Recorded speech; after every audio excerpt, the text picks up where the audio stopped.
Kati untuk menjadi berkat. Ya puji Tuhan kalau malam hari ini kita bisa kumpul untuk sama-sama belajar.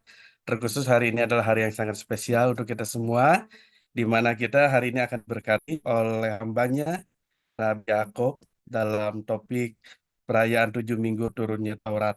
Ya, biar kiranya kita menyiapkan hati dan pikiran kita untuk diberkati dengan materi yang akan dibagikan pada malam hari ini. Sebelum kita akan memulai pembelajaran kita akan membuka dalam doa. Nanti boleh dengan hormat Ibu Margareta untuk membuka dalam doa, Bu.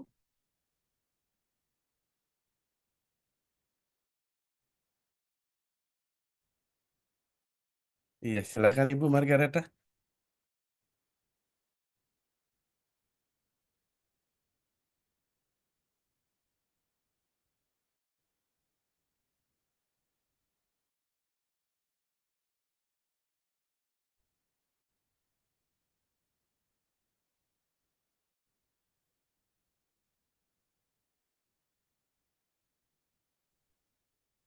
Suaranya masih belum terbuka, Bu Margareta.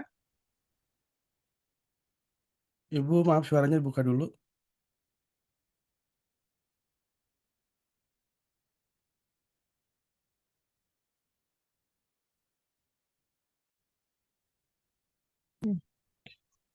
Oke, Sudah silakan Bu. kedengaran? Sudah Ya, bisa? silakan Bu.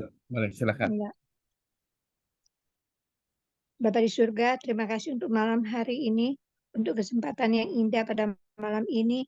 Kami boleh bertemu dengan teman-teman dari DTU untuk mengikuti seminar. Engkau mengurapi setiap kami, mengurapi setiap pembicara yang ada, Tuhan.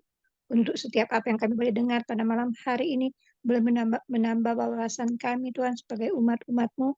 Dan biarlah Tuhan, apa yang boleh kami terima pada malam hari ini, boleh sungguh-sungguh kami gunakan di dalam kami, dalam kehidupan kami sebagai murid-murid Kristus. Terima kasih Tuhan, kami serahkan akan seminar kami pada malam ini, dari awal sampai selesai ke dalam tangan-Mu. Di dalam nama Tuhan Yesus Kristus, kami berdoa dan bersyukur. Haleluya. Amin. Amin. Terima kasih Ibu Margareta untuk doa pembukanya. Baik, untuk Ya, mungkin Pak Indra Jaya terlempar. Baik, Bapak Ibu, terima kasih. Waktu kami persilahkan kepada Rabi Yakov untuk memaparkan materi dan memberikan seminar. Waktu kami Baik, persilahkan. Shalom semuanya, selamat malam. Saya akan mau share screen dulu. Oke, bisa terlihat ya semuanya? Bisa, Raf? Baik,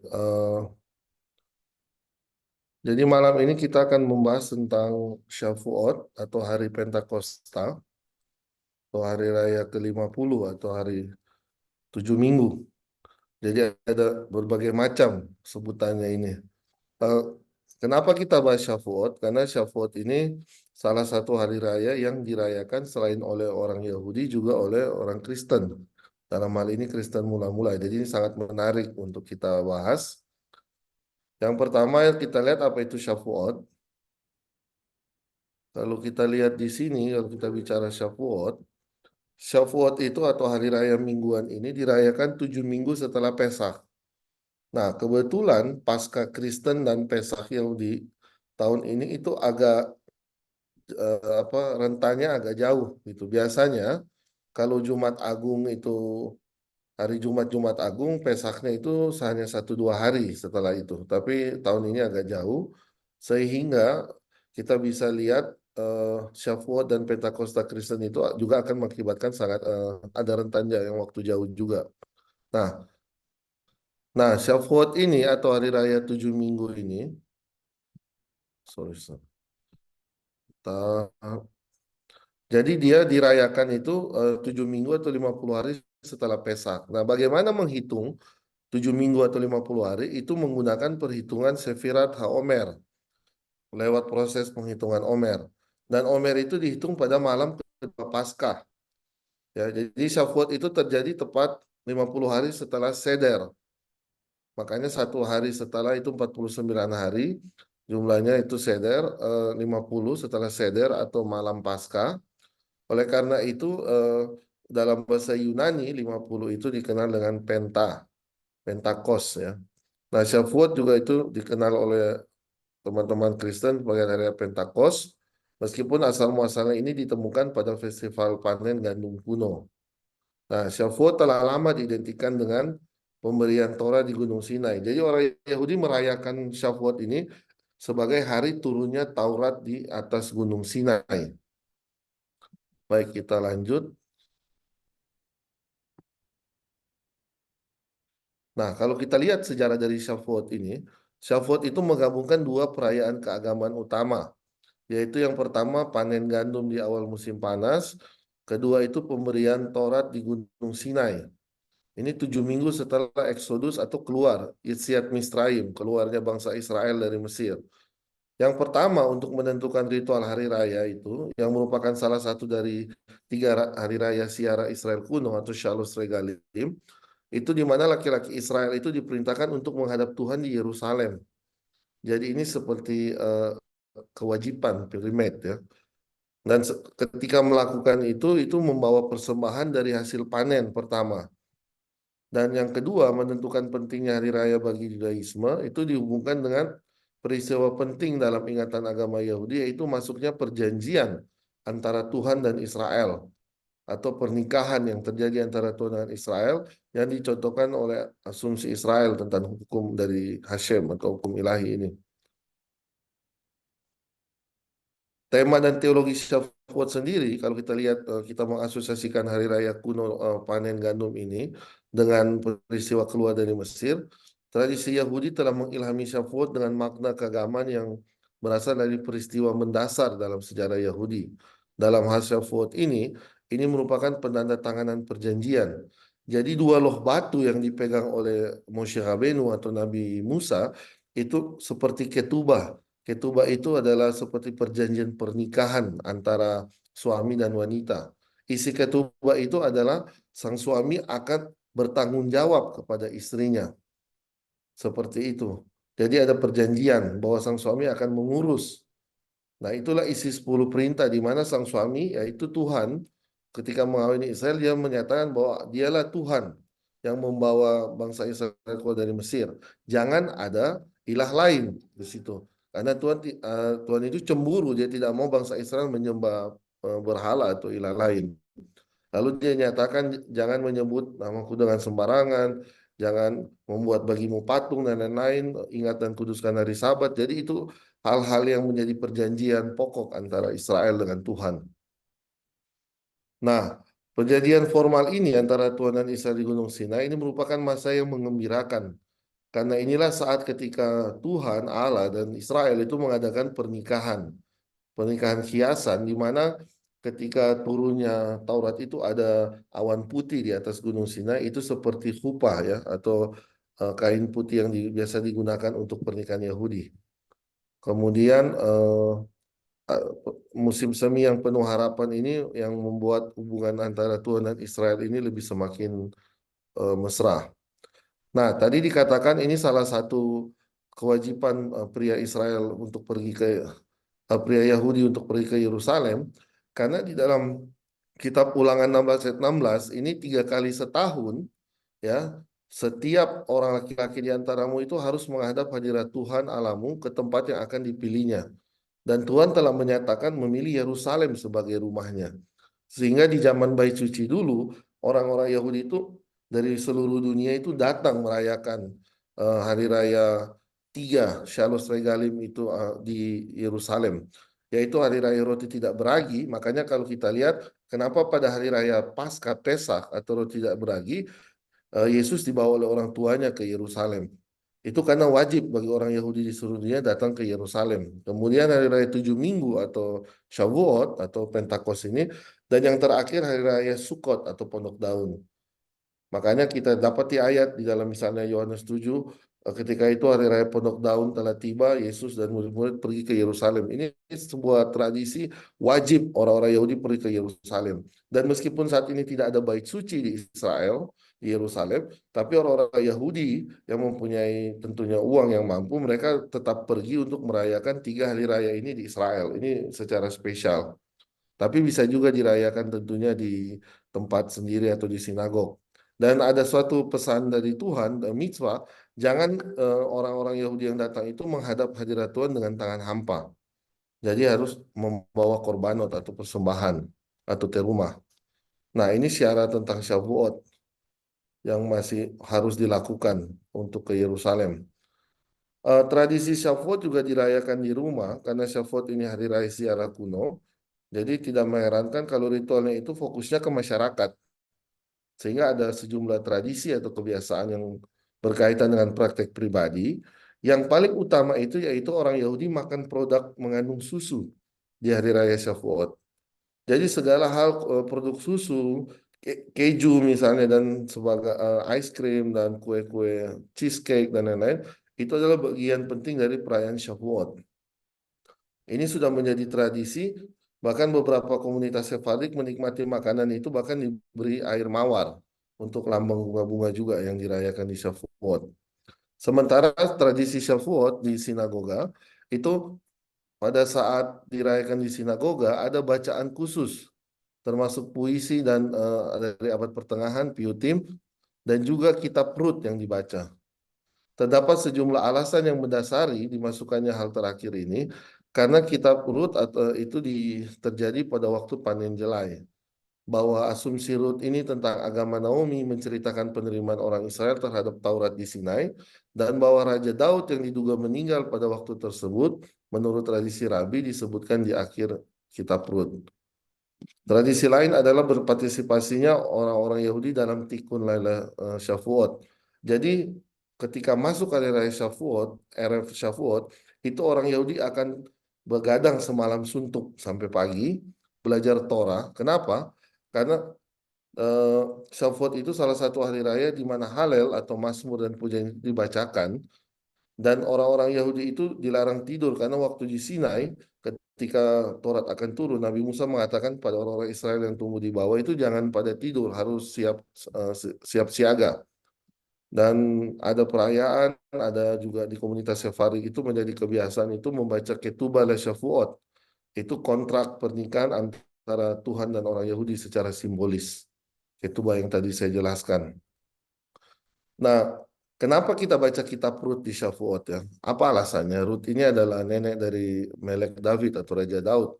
Dalam suasana tradisional, kitab Rut itu dibaca pada hari kedua Shavuot. Buku ini bercerita tentang seorang wanita Moab yang setelah suaminya meninggal mengikuti ibu mertuanya yaitu orang Israel, Naomi. Jadi kalau Rut itu masuk ke dalam masyarakat Yahudi dengan kata-kata yang terkenal, dia convert. Ya, dia seorang proselit. Kalimatnya yang terkenal, kemana kamu pergi, aku akan pergi. Kemana kamu menginap, aku akan menginap. Umatmu akan menjadi umatku dan Tuhanmu menjadi Tuhanku. Your people is my people, your God is my God. Itu selalu kalimat itu ada di setiap sertifikat konversi bagi orang non-Yahudi yang menjadi Yahudi. Karena itu belajar dari sejarah Rut. Dan dia menegaskan hak orang miskin untuk memungut sisa panen jelai. Ini melanggar aturan perilaku normal untuk menghadapi saudaranya Boas. Itu ditebus olehnya untuk dinikahi dan menjadi nenek moyang Raja Daud. Kebiasaan melakukan hal ini telah disebutkan dalam traktat Talmud Soferim 14 ayat 16. Dan fakta bahwa bab pertama dari Midras, Rut membahas pemberian Torah ini adalah bukti kebiasaan yang sudah ditetapkan dengan baik oleh kali ini di Midras, di komplikasi dari traktat Seforim. Ini salah satu buku terbaru Talmud, mungkin dari abad ke-8, bukan dari abad di awal. Dan ada banyak penjelasan yang diberikan atas pembacaan Rut di Shavuot. Alasan yang paling banyak dikutip adalah bahwa kedatangan Rut ke Israel itu terjadi sekitar masa Shavuot. Dan penerimaannya ke dalam iman Yahudi, waktu dia konversi, itu serupa dengan penerimaan Taurat Tuhan oleh orang-orang Yahudi. Penjelasan kedua berkaitan dengan silsilah. Karena kitab Rut diakhiri dengan silsilah Raja Daud, yang adalah nenek moyang Rut, yang nenek moyangnya itu adalah Rut, maka disarankan ini dibaca pada hari Shavuot. Karena dalam tradisi Yahudi ada legenda yang berkata Raja Daud itu meninggal pada hari raya Shavuot. Nah, alasan lain pembacaan Rut juga tentang Shavuot karena ceritanya itu terjadi pada saat panen jelai. Dan Shavuot juga terjadi pada panen musim semi. Jadi ada keterkaitan. Nah, sorry. Tadi yang saya katakan itu tentang susu. Jadi ada kebiasaan dan praktek di saat Shavuot itu secara tradisional ada makanan olahan susu yang dimakan pada saat Shavuot. Alasannya kenapa susu? Ya kan? Kenapa tidak daging? Nah, Taurat itu diumpamakan seperti susu, sebagaimana ayat tersebut dikatakan seperti madu dan susu, Taurat ada di bawah lidahmu, di Kidung Agung 4 ayat 11, dan sebagaimana susu mempunyai kemampuan untuk menopang tubuh manusia, yaitu bayi yang menyusu, demikian pula Torah menyediakan semua makanan rohani yang diperlukan bagi jiwa manusia. Dan kedua, gematria nilai numerik ya dari kata Ibrani untuk susu yaitu halaf adalah 40.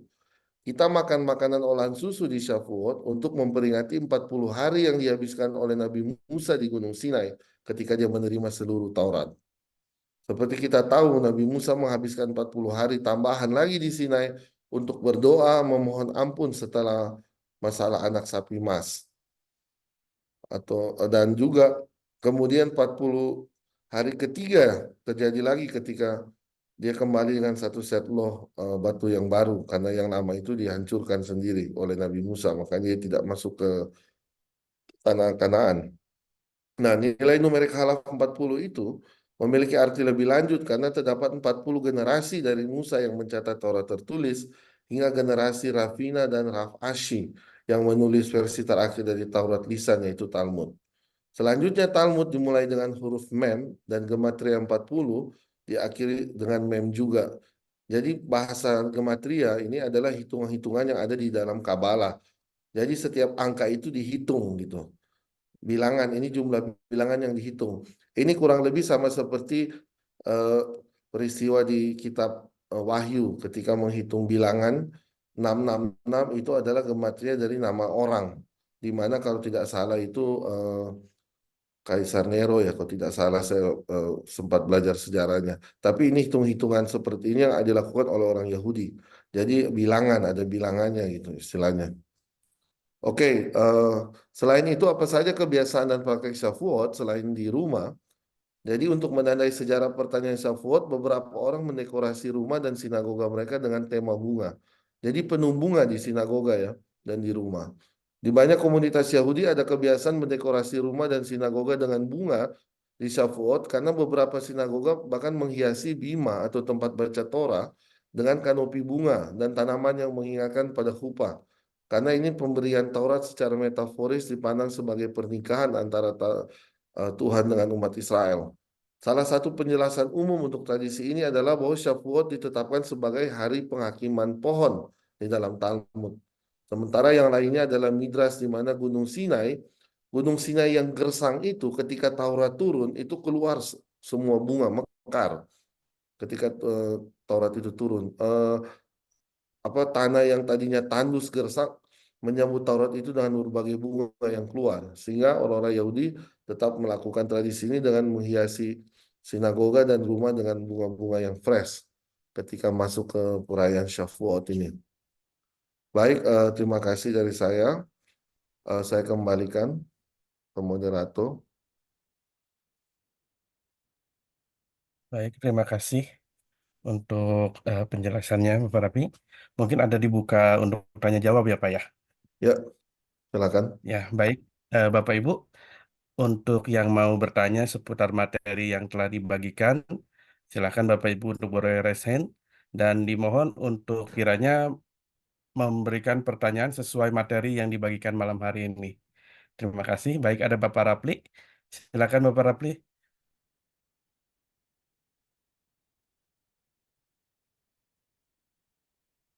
Oke, silakan Bapak Ibu yang mau bertanya seputar apa yang telah kita terima malam hari ini, boleh mengangkat tangannya, raise hand.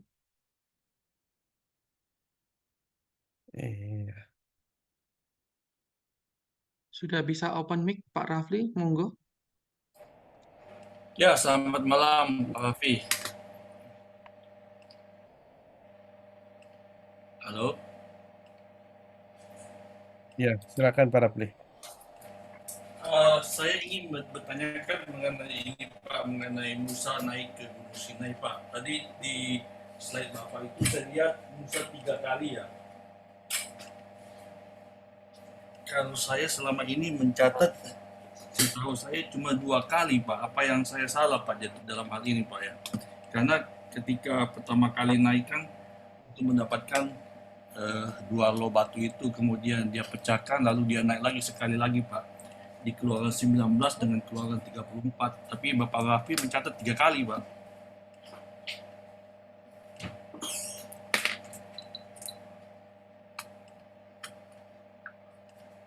Baik, saya catat. Ada lagi pertanyaan?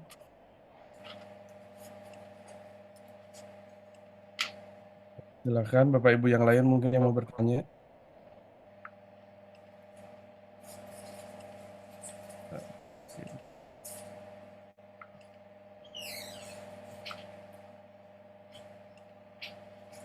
Silakan Bapak Ibu, kesempatan yang sangat baik untuk kita bertanya seputar support yang telah diberitakan.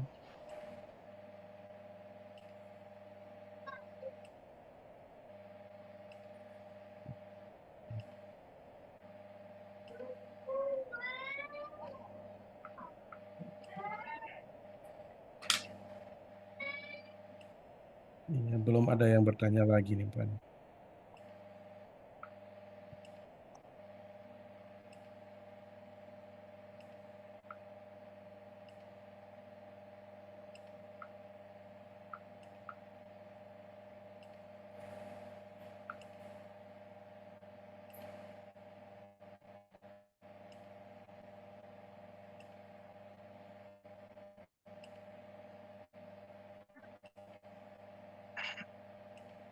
Belum ada? Oke. Ya, jadi eh, Nabi Musa itu ada naik ke sana itu 3 kali ya, yang dicatat dalam tradisi Yahudi. Ya, jadi yang pertama itu ketika dia naik selama 40 hari, ya kan, mengambil batu yang pertama, 2 loh batu yang pertama, Ya, kemudian ketika turun dia melihat lembu emas, ya, dia menghancurkan ya. dan membakar itu, dan dia naik lagi untuk minta ampun atas dosa Israel, kemudian dia selama 40 hari lagi. Setelah itu dia turun dan dia naik lagi ke 40 hari ketiga untuk mengambil loh batu yang kedua. Gitu. Jadi total ada 3 kali.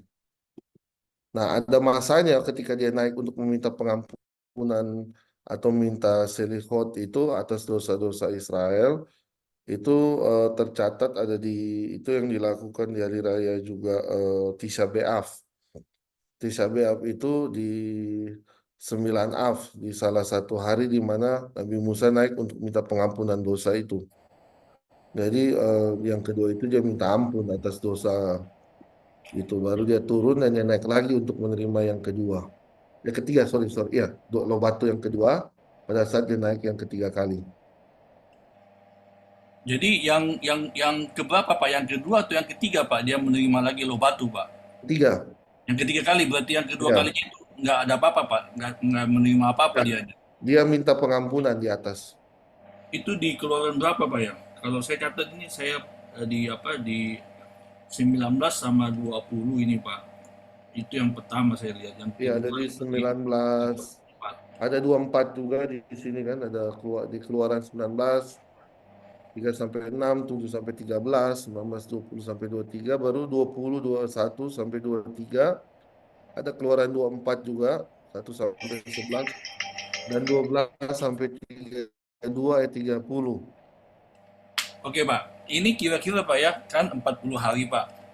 Apakah ini juga ada hubungannya dengan ketika Yesus mati itu 40 hari juga Pak, baru dia bangkit Pak. Ini kebetulan sama dengan nanti yang dibawakan oleh Pak Ferry ini. Gimana itu Pak?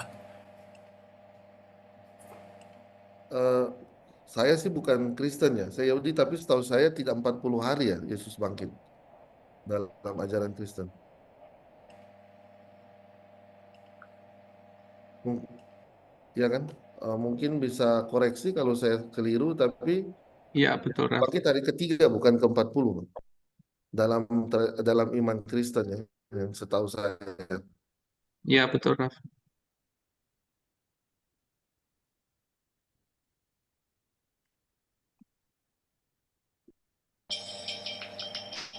Ya, ada pertanyaan lagi Pak Rabi mungkin? sudah terjawab ya.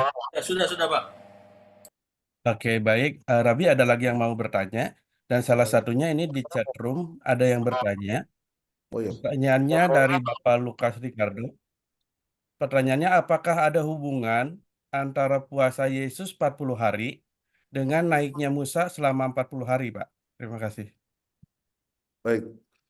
Eh, ini jawaban saya ini bukan jawaban eh, eh, secara iman ya. Artinya begini, ini bukan jawaban iman kekristenan, tapi saya menjawab dari tradisi Yahudi, dari tradisi Yahudi.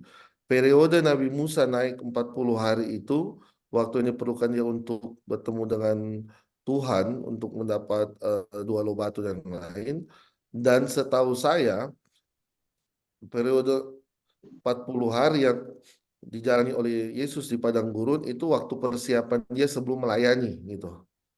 Ya kan? Artinya eh, ada masa yang bisa dipilih, bisa saja Yesus pilih 20 hari atau 30 hari, tapi mungkin pilihan Yesus ke angka 40 karena mungkin juga ingin ingin sama seperti waktu di mana Nabi Musa di padang gurun juga naik ke Gunung Sinai. Jadi jawaban berdasarkan tradisi Yahudi gitu. Saya nggak bisa menjawab ini secara iman karena tentu iman Yahudi dan iman Kristen ada berdiri masing-masing. Tapi benang merahnya itu dua orang ini sama-sama orang Yahudi gitu. Jadi tentu masih bisa ada ada tradisi Yahudi yang bisa menjelaskan. Sama seperti kenapa Yesus disunat umur 8 hari. Iya, karena dia orang Yahudi jawabannya. Jadi ada benang merah yang sangat kental di situ. Noh.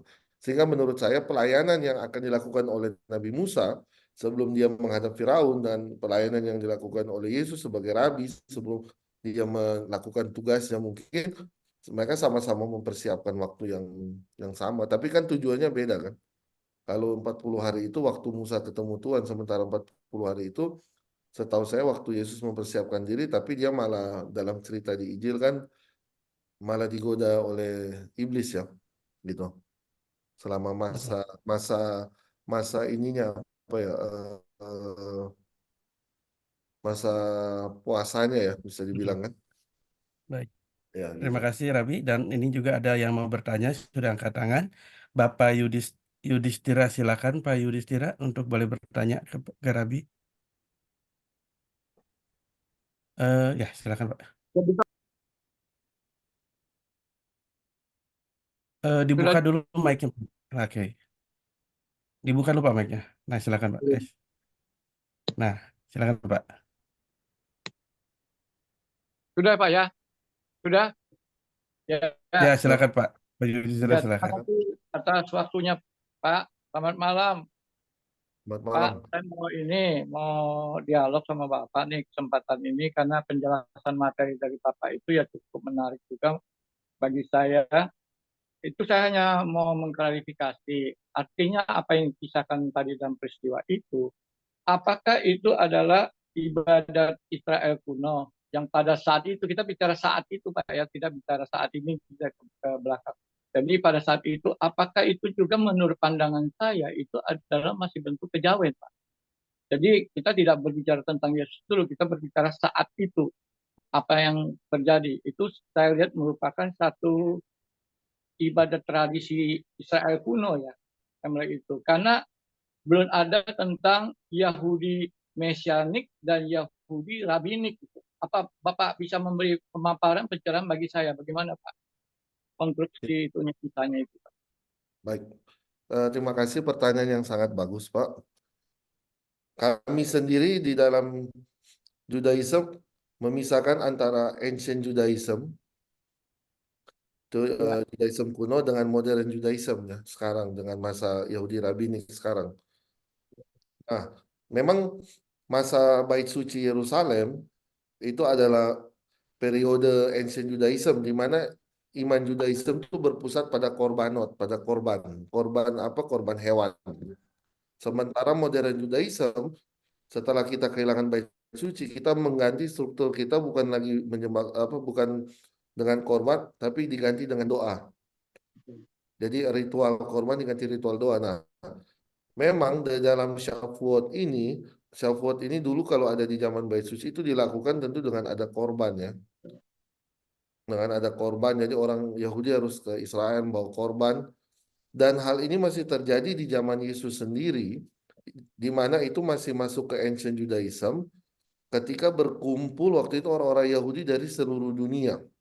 Kalau saya mengambil contoh di kitab suci Injil, di situ kita lihat ada lihat orang-orang, kan kita lihat ada orang-orang Yahudi yang berkumpul dari Arab, dari Itali, dari mana. Sehingga kalau mungkin yang teman-teman Kristen lain lebih paham ceritanya turunnya Roh Kudus, waktu itu berkumpul orang Yahudi dari seluruh dunia, lalu ada waktu di kisah para rasul ya turunnya Roh Kudus. Nah, itu kita bisa lihat di situ memang di zaman itu Ancient Judaism itu yang masih membawa korban dan masih lakukan ke sana gitu. Dan Messianic Judaism sebenarnya kalau dibilang Messianic Judaism ini agak rancu Pak ya, karena seluruh orang Yahudi itu sebenarnya meskipun nggak percaya Yesus, tapi saya bisa jamin itu Messianik. Kenapa? Karena kita menantikan Mesias gitu loh. Kita percaya Mesias. Iya. Jadi kita juga Mesianik gitu loh sebenarnya. Tapi kalau kelompok orang Yahudi yang dulu percaya Yesus itu kelompok Netsarim gitu loh. Kelompok pengikut orang Nazaret kan ya bahasanya. Jadi kalau buat saya Yahudi dan Kristen itu sama-sama Mesianik. Karena kita percaya teologi Mesias, cuma memang ya orang Yahudi menantikan kedatangan pertama, orang Kristen kedatangan kedua kan. Tapi sama-sama menantikan teologi Mesianik ini gitu. Nah, ditarik ke modern Judaism, Shavuot sekarang dirayakan orang hanya pergi beribadah di Yerusalem, bukan membawa korban lagi yang dengan tangan hampa ini, tapi sekarang diberikan seperti sedekah gitu ke orang susah atau orang miskin. Tapi ini tetap dilakukan sampai sekarang dan di Israel sendiri masih dilakukan ritual memanen gandum gitu loh di musim panas. Yang dari tadi Bapak bilang dari Ancient Judaism itu di masa masa Israel kuno dulu tadi itu Ya, gitu. Itu masih dilakukan gitu Pak. Saya senang menjawab ini karena memang kita tahu bersama Kristen itu lahir dari rahim Judaism, jadi ada keterkaitan itu. ya. Sehingga kita bisa saling berdiskusi ini untuk memperkuat basic masing-masing gitu ya kan. Ini buat saya lebih bagus daripada berdebat karena sekarang banyak terjadi debat agama yang hanya tidak ada faedahnya buat saya gitu loh buat agama sekarang. Ini, Lebih ini, bagus ini, kita dialog ya, begini. ya. Judaismnya lebih kepada arah monoteisme. Ya, Tidak ada boleh Allah yang lain selain Allah yang satu itu. iya memang Judaism konsepnya sama seperti itu gitu. Sehingga memang ya dalam debat-debat modern sekarang kadang Judaism suka ditarik-tarik oleh kelompok lain untuk terlibat dalam debat. Nah, ini yang saya sesalkan gitu loh karena ya buat saya kalau orang misalnya mau berdebat dengan Kristen ya jangan bawa-bawa dalil Judaism karena dalil Judaism itu berdiri untuk menguatkan Judaism bukan menguatkan agama di luar Judaism gitu. Padahal Gitu. saat sekarang rasuli kan bukan lagi kepada Yesus mengajarkan kita, tapi dari apostolos itu kan. Para rasul gitu. Kita menerima Ya, kewahyuan itu dari para rasul, tidak langsung daripada Yesus gitu. ya, betul. Saya lihat dalam sejarah gereja sekarang memang seperti itu dan tapi ini kan ada kelompok-kelompok yang masih meyakini kayak Ortodoks, Kristen dan lain-lain tapi yang Langsung saya lihat banyak denominasi lain yang menjadi isu sendiri di tengah-tengah kekristenan seperti pada progresif dan lain-lain gitu. Tapi ya ini saya nggak akan membahas itu bukan domain saya. Tapi yang pasti ya saya hanya membahas yang yang berkaitan aja dengan pembahasan kita gitu. Ini ada yang bertanya di chat ini gimana? Oke, terima Ya, kasih. Terima kasih Pak atas Terima waktunya kasih kasih dialog. Pak Yudhistira. Terima kasih Pak. Tuhan berkati. Baik, Kak Rabi. Ada beberapa pertanyaan di chat. Izinkan saya bacakan ya, Rabi ya. Boleh, boleh. Yang pertanyaan pertama ini dari Bapak Raymond Andre. Pertanyaannya, apakah Taurat ditulis dan semakin dilengkapi atau diterima sekali saja dan sudah lengkap? Baik. Nah, jadi ini yang penting diketahui oleh teman-teman Kristen bahwa di atas Gunung Sinai itu Nabi Musa menerima 2 Taurat. 2 Taurat itu artinya begini, pewahyuan itu dia terima secara utuh, Tapi kemudian ada yang dia tulis jadi Torah Shebiktaf, itu yang kita kenal dengan 5 kitab Musa sekarang, Pentateuch. Yang penulisnya sendiri tentu ada tambahan selain Nabi Musa. Karena ada kisah Nabi Musa meninggal kan, sehingga itu ada tambahan penulisnya, tentu bukan Nabi Musa seluruhnya, tapi ada satu lagi yang kita kenal dengan Torah Sheba'al-Peh atau Torah Lisan. Torah Lisan ini kalau untuk orang hukum ini seperti juklak pelaksanaan. Jadi kalau ada KUHP ini kuhapnya gitu, petunjuknya. Misalnya di Pentateuch Tuhan suruh buatlah pondok daun, tapi tidak dibilang ukurannya, tingginya dan lain-lain. Tapi nanti di Torah Lisan itu dijelaskan dia harus tinggi minimal 2,5 meter, lalu tertutup dari 3 sisi. Nah, Torah Lisan ini diturunkan turun-temurun secara lisan sampai akhirnya 2000 tahun lalu ada seorang rabi Yahudi namanya Yehuda Nasi, dia memutuskan untuk mengkanon, mencatat Torah Lisan ini karena di zaman itu orang-orang Yahudi banyak yang mulai anak-anak muda Yahudi melupakan sejarah Yudaisme, terpengaruh Helenisme, budaya Yunani, dan akhirnya Rabi Yehuda ini takut jangan sampai ini mempengaruhi anak-anak Yahudi di zaman itu, dia catat dan ini yang dari situ kita kenal cerita mulai dari akhirnya ditambah dengan pendapat rabi-rabi, komentari, ini yang kita kenal dengan Talmud sekarang, gitu. Jadi ada mulai dari Midrash, ada dari Mishnah, ada Gemara, itu diceritakan dengan jelas gitu.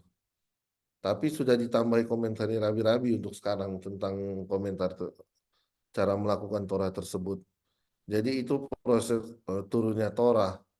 Nah, yang dikanon oleh bapak-bapak gereja pada abad keempat hanya Torah tertulis, hanya Torah lisan, Torah Sheba'al-Peh. Hanya, nah, saya sendiri melihat Torah lisan, bukan yang tulisan ini yang ada banyak karena itu dilakukan tanpa ditulis. Ini yang banyak kemudian diketahui oleh teman-teman Muslim dengan istilah sunnah. Jadi banyak mereka melihat Taurat dari cara itu. Misalnya di situ ada bagaimana cara memakai baju, itu harus pakai yang tangan kanan dulu baru kiri. Itu yang isi Torah lisan. Pakai celana sebelah kanan dulu baru kiri. Ini nggak ada di Alkitab. Mau diobok-obok di mana nggak ada. Tapi ini ada di Torah lisan dan ini yang kebetulan diadopsi juga oleh teman-teman Muslim. Sehingga, nah saya ambil contoh. Saya nggak tahu saya udah pernah kasih contoh atau belum. Tapi kalau kita lihat di Torah lisan itu tidak ada istrinya Kain dan Habel. Mereka menikah dengan siapa tidak ada. Tapi di tradisi lisan itu diceritakan bahwa Kain dan Habel lahir dengan saudari kembar. Sehingga terjadi pernikahan silang. Nah, kisah ini tidak ada di Alkitab. Kalau mau dicari sampai kapanpun. Tapi oleh teman-teman Muslim ini ada cerita ini. Sehingga saya bilang dari 2 Torah ini yang satu perginya ada Rabi Rambam, Rabi Moshe ben Maimon bilang kelahiran agama Kristen dan agama Islam itu cara Tuhan menyebarkan Taurat ke antara bangsa-bangsa gitu. Jadi yang satu dipakai oleh teman-teman Kristen, yang satu dipakai teman-teman Muslim. Sehingga kadang teman-teman Muslim, teman-teman Kristen kalau bahas Taurat itu sedikit nggak masuk karena memang pijakannya itu beda antara Shebiktaf sama Sheba'al-Peh itu tadi. Sehingga itu perlu dialog di antara kita semua sebagai agama-agama Abramaik atau ini untuk mencari benang merahnya di situ gitu. Ini yang mendorong saya sering tampil di dialog interfaith atau dialog seperti ini supaya bisa saling membantu menambah wawasan kita masing-masing. Mungkin itu jawabannya untuk yang Torah tadi. Terima kasih. Baik, terima kasih Rabi. Masih ada 3 pertanyaan di chat room, tetapi akan diberikan kesempatan untuk yang bertanya dulu ya, Rabi ya, yang angkat tangan. Boleh ya? Silakan Pak Didik. Iya, makasih Pak. Saya mau tanya Pak, sejak kapan sih istilah Yahudi atau agama Yahudi itu muncul Pak? Dan saya juga belum mengerti, belum bisa membedakan bangsa Yahudi dengan agama Yahudi. Itu kan sebetulnya berbeda, agama dan bangsa itu kan pengertian saya berbeda. Tapi kenapa menjadi satu? Jadi pertanyaan yang pertama tadi, sejak kapan istilah Yahudi itu muncul Pak? Makasih Pak. Terima kasih. Kita tahu sejarah di Alkitab bahwa kerajaan Israel itu eh, pecah menjadi dua. Ada kerajaan Israel Utara dengan 10 sukunya dan kerajaan Yehuda dengan 2 sukunya ya, Yehuda dan Benyamin. Nah, orang yang menghuni di kerajaan selatan ini, di kerajaan Yehuda, yang kemudian dikenal dengan sebutan orang Yahudi gitu. Dan ketika diaspora terjadi itu ada perbedaan orang yang 10 suku itu ketika sudah punah, kemudian terjadi kisah orang di kerajaan Yehuda Selatan ini terbuang ke Persia. Di situ kita kenal ada cerita dari bukan Nabi, sorry, ada cerita tentang Mordekai dan Esther di kitab Esther. Di situ ada istilah Yahudi mulai dipanggil. Jadi maksudnya Yahudi ini orang dari Yehuda gitu. Karena dalam bahasa Ibrani Yahudi Yehudi atau Yehudi itu orang Yehuda gitu. Ya kan? Begitupun juga ketika orang Yahudi itu kembali zaman Esra, kemudian terjadi juga pembuangan lagi ke Babel. Di Babel lagi terjadi pulang di situ mulai muncul istilah Yahudi dan juga ada budaya-budaya yang dibawa misalnya membangun sinagoga. Untuk membangun sinagoga ini tradisi yang dibawa dari luar bukan yang muncul di tanah Israel karena orang Yahudi atau orang Israel saat itu hanya mengenal konsep bait suci, satu tempat. Tapi ketika pulang dari Babilonia, orang Yahudi membawa cerita tentang tempat ibadah yang dibuat itu, seperti prototype temple Yerusalem, ini yang kita kenal dengan sinagoga. Dan tentu di zaman Yesus itu lebih kental lagi istilah penyebutan Yahudi gitu, ya kan? Mulai muncul istilah term Jews. Dan Israel ini menjadi seperti bukan mitos ya, tapi terjadi hampir seperti mitos karena untuk menyebut Israel itu harus lengkap 12 suku. Dan kita tahu ada banyak janji Tuhan pemulihan antara disebut Israel dan Yehuda di situ atau kadangkala disebut Efraim dan Yehuda gitu. Efraim ini meminjam term dari mewakili 10 suku. Jadi ini istilah saja, Pak. Ini istilah orang yang ada di selatan itu. Istilah Yahudi ini. Jadi, tadi Bapak bilang Musa orang Yahudi, sedangkan kan Musa Ya, lebih lama, sedangkan yang ya. terbelah. Di zaman Nabi Musa itu, di zaman Nabi Musa belum ada istilah Yahudi. Tentu di zaman itu istilahnya orang Ibrani dan istilah Israel sendiri kita tahu itu menjadi bangsa ketika mereka keluar dari Mesir. Karena ketika di Mesir itu dianggap masih turunan Yakub, Yakub dan keturunannya. Tapi mulai muncul ketika ada Firaun yang baru yang melihat waktu itu yang tidak mengenal Yusuf, dia melihat waktu itu Israel sudah turunan Yakub ini sudah beranak pinak, sudah menjadi besar, menjadi kuat. Di situ muncul rasa kalau kita bilang sekarang ini antisemit pertama gitu loh, kebencian pada ras orang Ibrani gitu. Sehingga mulai Israel dijajah waktu itu dan mulai ada cerita menjadi budak, ya kan? Dan ketika dia menjadi bangsa di mana ketika keluar dari Mesir di situ bergabung ada orang Mesir yang ikut dalam rombongan dan di situ menjadi the first nation bangsa Israel. Tapi karena 10 suku yang tadi saya jelaskan di utara itu hilang, kebiasaan orang Yahudi sekarang itu menyebut segala sesuatu tentang Israel itu dengan Jewish people gitu, bangsa Yahudi. Sehingga sering kita bilang Nabi Musa dan bangsa Yahudi keluar dari Mesir. Kita udah terbiasa dengan term ini, nggak menggunakan term yang lama bangsa Israel gitu. Padahal maksudnya sama karena Yahudi bagian dari Israel, tapi tidak seluruh Israel itu bagian dari Yahudi gitu. Kalau dilihat dari etimologinya. Tapi ini hanya masalah istilah saja, Pak. Ini hanya masalah istilah karena kita hidup di masa after kan, masa pasca tersebut, kejadian tersebut. Jadi hanya istilah aja kita bilang Yahudi gitu. Sama seperti kayak negara Israel sekarang kan ini kebanyakan ditemukan oleh orang Yahudi bukan oleh bangsa Israel gitu. Jadinya masalah etimologi kata saja.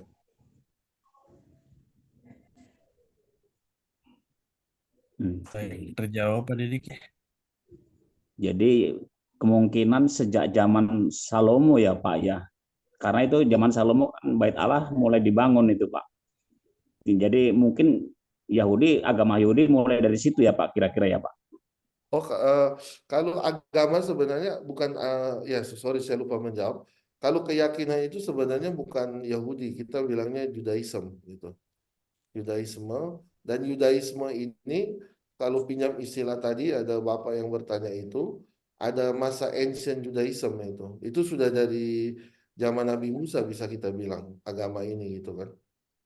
Agama, ada yang bilang, saya pernah baca buku teologi agama Israel kuno misalnya gitu. Jadi istilahnya dulu bukan agama Yahudi, agama Israel atau tapi yang lebih tepat kita menyebutnya Yudaisme gitu.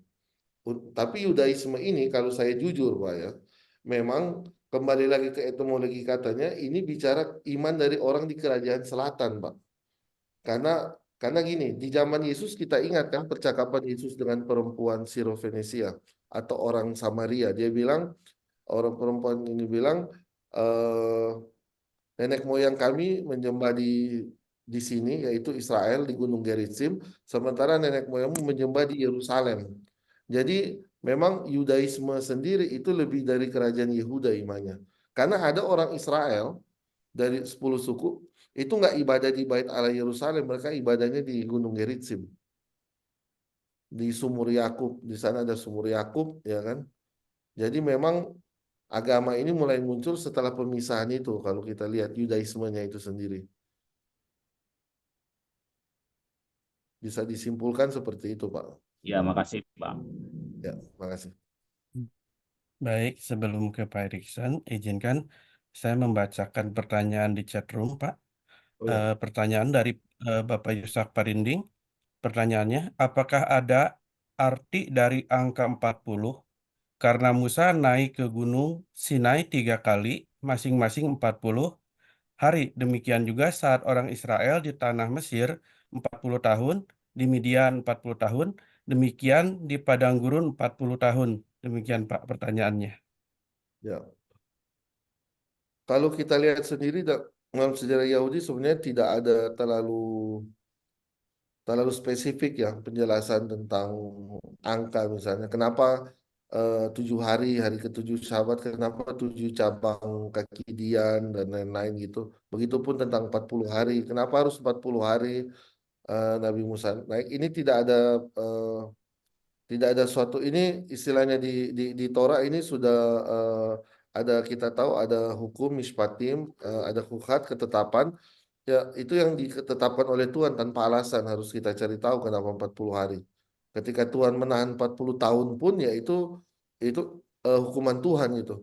Kita terbiasa tidak menanyakan karena seperti waktu Tuhan memberi Taurat di Gunung Sinai, bangsa Israel mengatakan Na'aze venishma. Na'aze venishma tuh we will do it and we will listen. Na'aze venishma. Kita bikin dulu baru kita dengar.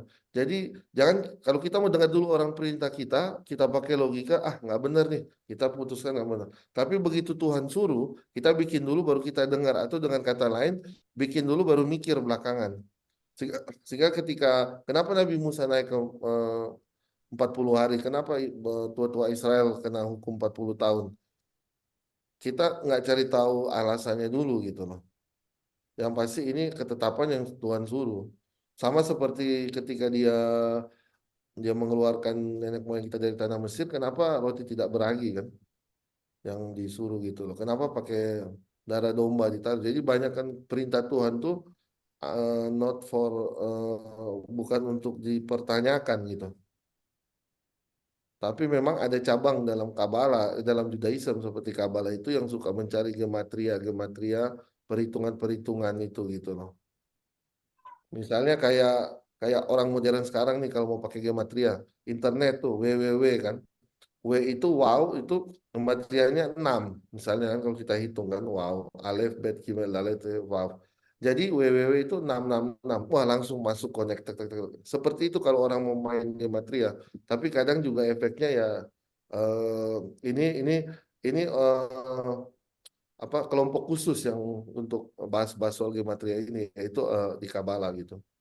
Nggak semua orang terlatih untuk secara Kabbalah. Karena Kabbalah suka melihat secara angka-angka tadi, Pak.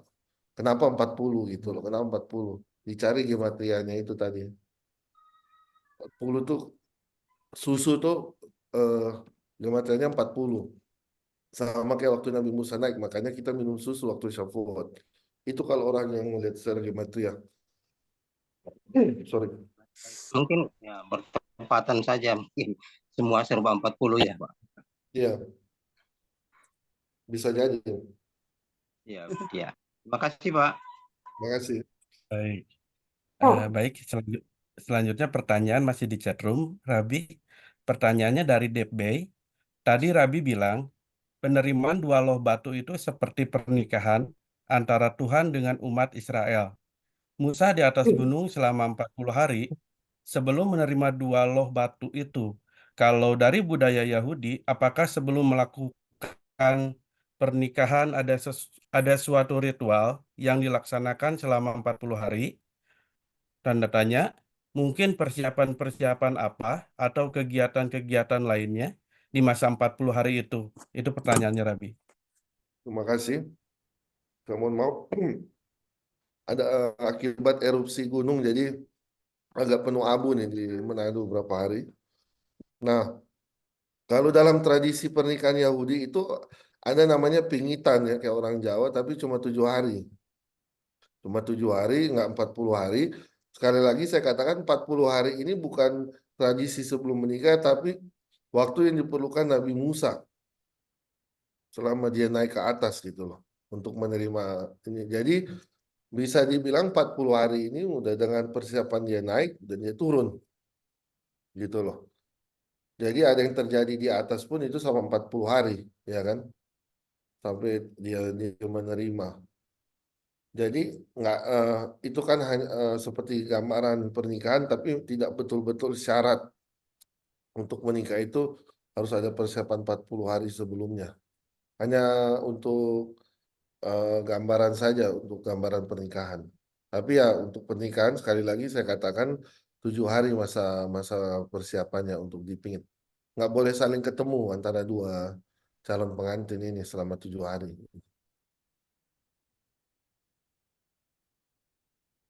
Terima kasih. Baik. Pertanyaan yang terakhir di chat room, Rabi. Pertanyaannya dari Asher. Bagaimana cara mengkonfirmasi bahwa Torah lisan itu benar-benar otentik? Apakah Ya, ada manuskrip tuanya? baik. Ya, Itu seperti cerita yang diturunkan, kemudian dicatat, ditambahkan pendapat komentari rabi-rabi. Jadi sekarang itu manuskrip aslinya ya tentu tidak ada karena itu kan tadinya lisan ya. Tapi manuskrip yang ada itu sekarang yang selalu ada dicetak itu kayak Talmud, nah, itu kita baca. Kita mulai dengan kamu telah mendengar ketika diturunkan di Sinai, bla bla bla bla bla, dan Rabi ini mengatakan ini, sedangkan Rabi itu mengatakan ini, Rabi ini mengatakan yang ini. Yang mana yang mau kita ikuti? Rabi ini yang harusnya kita ikuti. Jadi setiap peristiwa di Sinai itu dikomentari oleh 3-4 rabi, dan salah satu rabi itu yang ditentukan pendapatnya yang paling benar untuk diikuti sebagai halakha atau hukum Yahudi gitu. Seperti itu situasinya ketika menerima. Dan ini juga terjadi di dalam Pirkei Avot. Pirkei Avot ini the ethics of our father gitu ya. Eh, Diceritakan juga kamu telah mendengar di Sinai, tapi kemudian ini harus dilakukan ini. Nah di Pirkei Avot sendiri, saya ingin kenapa saya ingin berbagi sedikit. Di Pirkei Avot itu banyak kutipan-kutipan yang digunakan oleh Yesus dan Paulus. Gitu. Ada banyak. Saya nggak perlu waktu lain lagi untuk membahas soal itu. Tapi 1-2 contoh misalnya jangan menjauhkan dirimu dari pertemuan ibadat itu diambil dari jangan menjauhkan dirimu dari pertemuan minyan-minyan di sinagoga. Seperti itu karena Paulus mengingatkan orang Ibrani juga kan tentang ingin mengingatkan orang-orang Yahudi juga tentang dari makanya dia gunakan Pirkei Avot itu. Nah, tentang ibadah-ibadah maksudnya. Lalu ada juga dibilang berikan kepada Tuhan apa yang Tuhan punya dan kepada kaisar-kaisar punya itu mengutip dari Pirkei Avot dan masih banyak lagi. Jika ada 2-3 orang duduk membahas Torah, di situ Shekinah turun gitu, ya kan? Ini kita ingat 2-3 orang berkumpul menyebut aku di situ aku hadir. Jadi ini yang sangat sangat menarik gitu loh. Sumber perkataan Yesus yang dikutip dari sumber Yahudi gitu. Jadi buat saya selama ini bermanfaat, sangat baik untuk dibahas gitu loh. Karena ini daripada ya, maaf ya, buat saya, daripada teman-teman Kristen berpikir suatu teori baru, kenapa tidak belajar teori latar belakang Yesus untuk memahami apa yang dia sampaikan, yaitu dengan kebudayaan Yahudi misalnya. Tentu dalam ranah untuk belajar gitu, bukan untuk mencoba bermain-main di ranah doktrin gitu maksud saya. Seperti itu kira-kira. Makasih. Terima kasih Rabi. Dan ini ada yang sudah mengangkat tangan lagi, Bapak Erikson untuk bertanya. Silakan Bapak Erikson, dibuka mic-nya. Oke, terima kasih Pak Indraya. Salam Rabi Yakub. Shalom. Yang menjadi pertanyaan saya Rabi mengenai Salos Regarin tadi, yang mana kalau yang apa tadi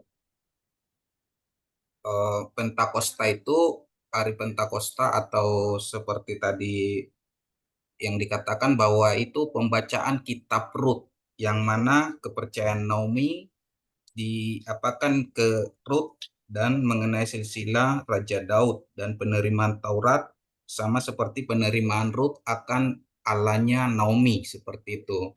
Dan kalau untuk dalam Pesak itu Paskah itu dibacakan kitab Kidung Agung seperti itu Rabi. Jadi apa maksudnya seperti itu dan apa makna yang terkandung dalam kitab Kidung Agung itu sehingga dibacakan pada saat perayaan Pesak? Terima kasih Rabi.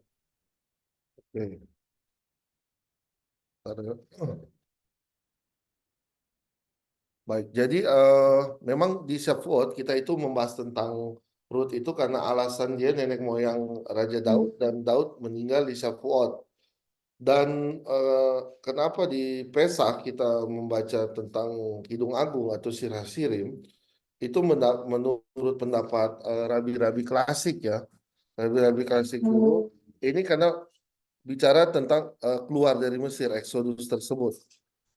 Di mana kalau kita lihat Exodus itu bukan hanya bicara tentang mujizat-mujizat yang besar,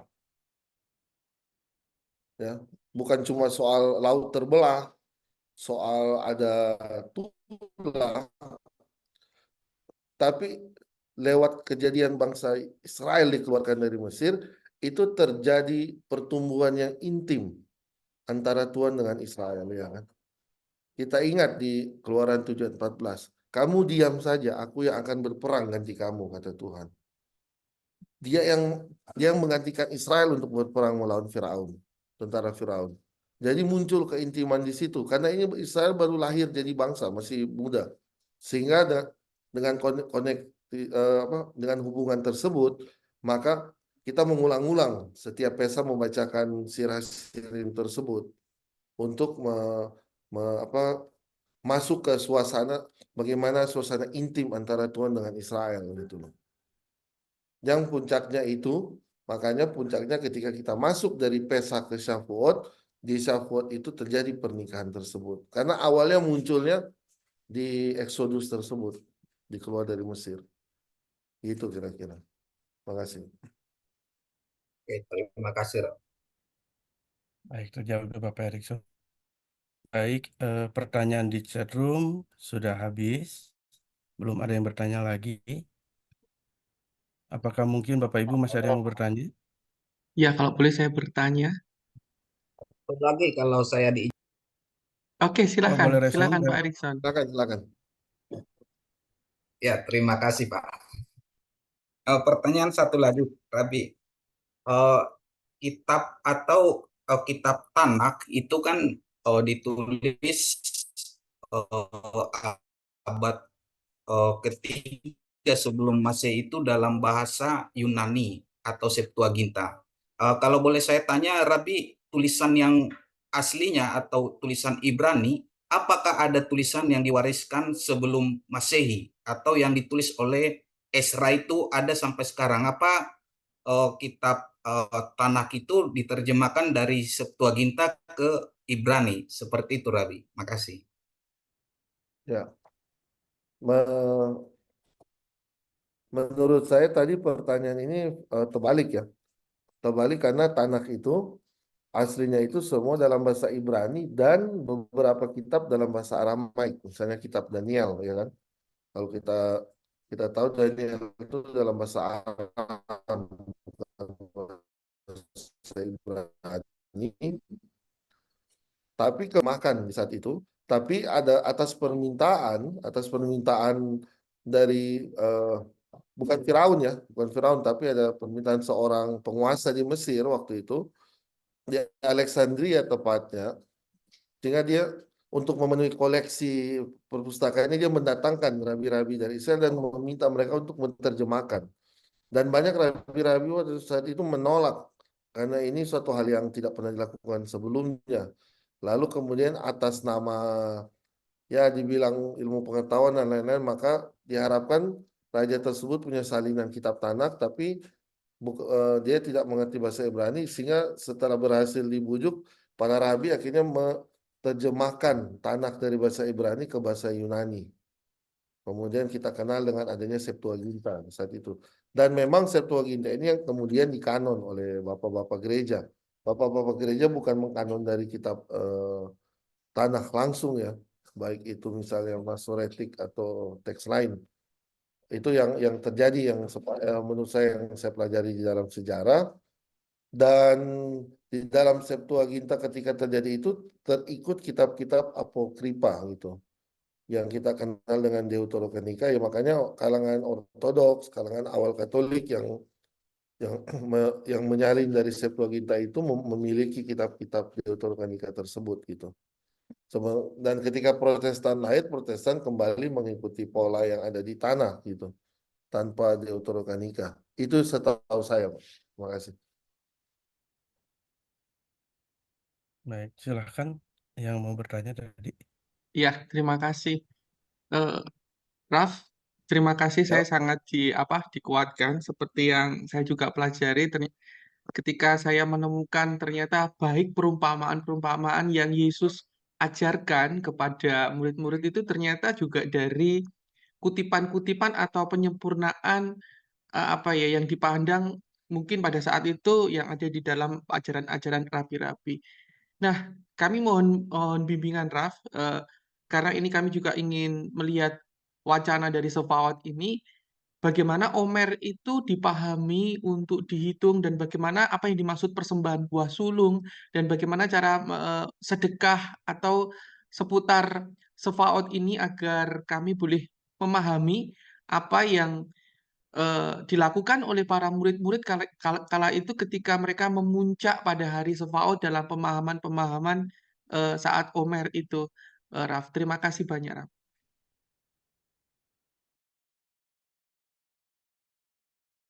Baik, terima kasih. Ya, jadi Omer itu digunakan untuk tadi yang saya jelaskan Sefirat Omer, penghitungan dulu di zaman ada bait suci itu, jadi dibawa hasil-hasil jelai itu dibawa ke imam-imam lalu dihitung digunakan untuk perhitungan antara Pesa ke Syafuot. Dan kisahnya ini menceritakan ketika petani Yahudi yang menggunakan tahun Shemitah ya, jadi hitungan tahun itu menggunakan segala panen yang ada yang bertumbuh itu, dan mereka melakukan mitzvah. Jadi Shemitah itu siklus 7 tahun, 7 tahun Syabat. Tahun ke-7 tidak boleh ada pengambilan hasil-hasil, dan dari situ digunakan siklus itu persepuluhan juga untuk Maser Rishon, Maser Sheni, perpuluhan kedua dan ketiga, tahun 1, 2, 3, dan seterusnya. Baru ada yang perpuluhan yang hanya tahun pertama, 2, 4, yang genap, dan ada yang tahun ganjil 1 dan 3, perpuluhan ketiga.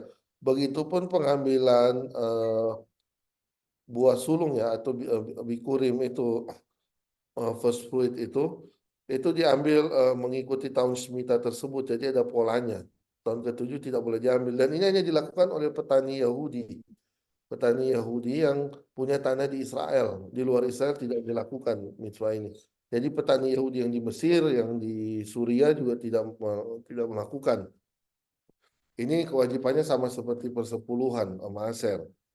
Nah, diambil ini dibilang setiap first fruit itu diambil dari tanah yang Tuhan kasih kepadamu dan taruh di keranjang dan dibawa ke tempat yang dipilih. Jadi ini dibawa dikasih ke para orang Lewi yang ada di bait suci gitu.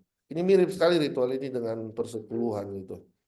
Jadi ketika para petani Yahudi membawa bikurimnya itu, mereka membaca doa-doa kuno tentang perjalanan bagaimana tentang harus dibawa dari seluruh tanah Israel. Kemudian di tanah Israel itu ada keyakinan bahwa seluruh agriculture pertanian itu bersandar kepada Tuhan. Tuhan yang memberi hujannya, Tuhan yang memberi apa. Makanya ini berhubungan dengan di kitab Meleaki. Kalau orang Yahudi petani Yahudi tidak membawa hasil ladangnya, tidak akan ada hujan gitu, tidak akan diberkati gitu kan. Nah, baru petani Yahudi tersebut juga berharap berkat dari Tuhan juga, ya, di mana ada iman tersebut dan ada wujud bersyukur ketika membawa hasil-hasil tersebut, gitu loh. Ini yang konsep Bikurim ini, dan dari Bikurim ini digunakan tadi jelai itu untuk menghitung Omer. Jadi dulu dihitung dengan jelai yang ada, bagaimana menghitung sampai hari ke-50 atau Syafuot atau ke-7 minggu. Nah, untuk bikurim itu atau untuk buah sulung itu, petani itu tidak boleh bawa sembarangan buah hasil bumi. Tidak boleh sembarangan. Hanya tujuh jenis yang boleh dibawa dan itu ditanam di tanah Israel. Apa saja? Itu gandum, ya.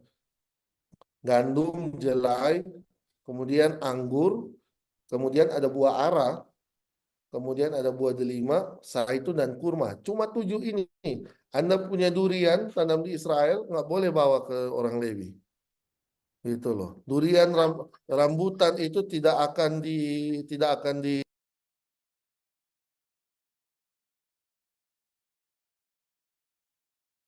Rabi, maaf tertutup mic-nya.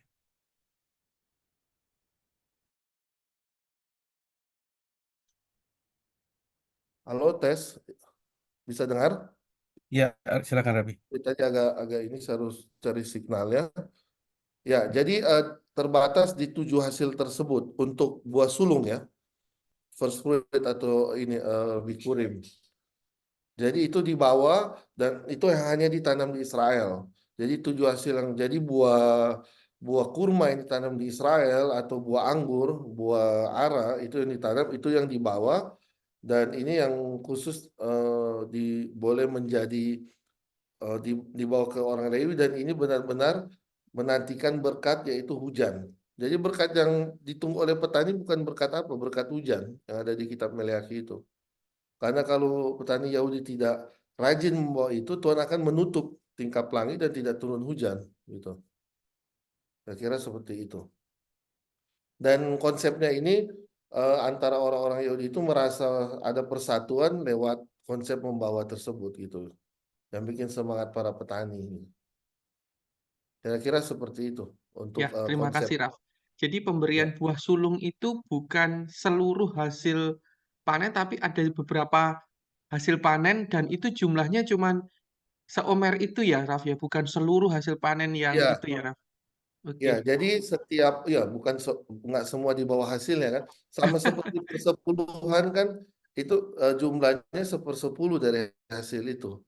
Yang paling gampang misalnya kalau persepuluhan tuh ngitung yang ternak gitu loh. Jadi dari misalnya dia lahir 19 kambing, gimana mau dipotong kambingnya? Enggak. Dia hitung 1, 2, 3, 4, 5, 10, tek ditahan, ditangkap di kaki, ini yang dibawa. Hitung lagi, disuruh lewat kambingnya. Itu untuk hitungan ternak. Tapi kalau persepuluhan itu hasilnya setelah ditimbang semua itu disisihkan dulu, tidak boleh langsung ditimbang. Jadi dipisahkan yang terumah dulu untuk persembahan, dari situ dicari 1/10-nya. Seperti itu kalau konsep persepuluhan. Kalau tadi itu ditimbang untuk dicari seperomernya itu. Sejumlah ininya untuk dibawa jadi di apa di Bikurim namanya, nama perayaannya gitu loh. Ini seperti Baik, yang ada di Misna gitu.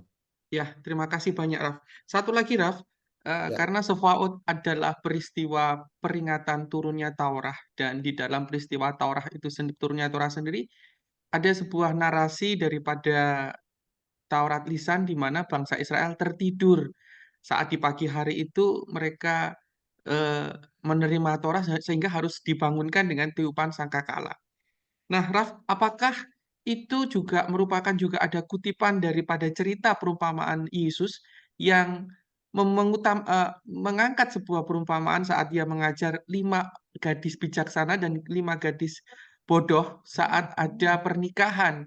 Sehingga, nah ini pernikahan yang aneh, sehingga pernikahan itu terjadi pada waktu yang malam hari yang sangat gelap sekali menjelang fajar mungkin seperti ya. itu. Nah, mohon mohon masukan. Terima kasih, Rap. Sebelum saya masuk di korelasi tersebut, saya ingin menjelaskan makanya sekarang kita kenal tikun halailah di Shavuot untuk mencegah supaya tidak tertidur lagi seperti itu. Orang-orang Yahudi bergadang di sinagog semalam suntuk belajar Torah. Jadi mulai dari era Shavuot sampai pagi itu terjadi beberapa kelas oleh beberapa rabi. Jadi satu rabi ngajak beberapa subjek supaya sampai pagi mereka melek. Ini seperti untuk menebus gitu suasana tersebut ketika mereka tertidur waktu yang skip waktu Torah itu turun. Nah, sekarang kalau soal korelasi dengan perumpamaan Yesus tersebut, memang sebagai seorang rabi Yahudi, saya harus mengkonfirmasi bahwa apapun yang diajarkan oleh Yesus di zaman itu 100% dari Taurat.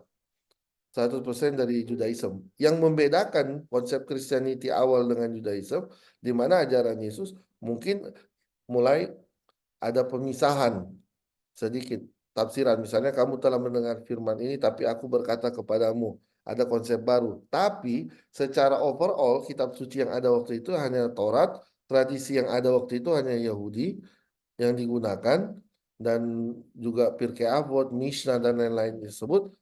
Makanya setiap cerita itu bukan ada kemiripan, tapi itu cara Yesus menjelaskannya gitu loh. Karena kan audiensnya orang Yahudi juga kan, gitu loh di saat itu. Tapi ketika dia menjelaskan banyak juga orang mungkin kayak tentara Roma atau siapa yang tidak tahu, di situ mereka sering bertanya gitu loh. Tapi pada audiens yang Yahudi ini ya udah gampang karena sebagai rabi Yesus lebih mudah menjelaskan tersebut dan memang konsep menunggu itu sama seperti pernikahan, sama seperti Shavuot itu gitu. Karena kita tahu waktu Shavuot itu terjadi pernikahan di atas Gunung Sinai. Jangan sampai kelewatan gitu kan.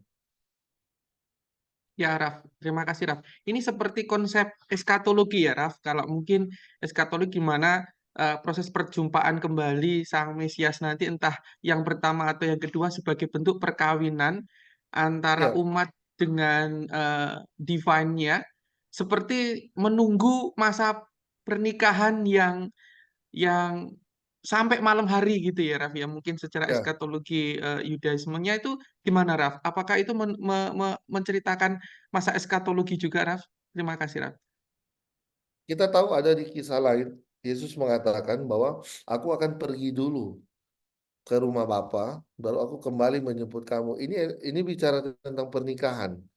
Pernikahan Yahudi di mana sang suami itu mempersiapkan rumah dulu sebelum dia mengambil mempelai perempuannya.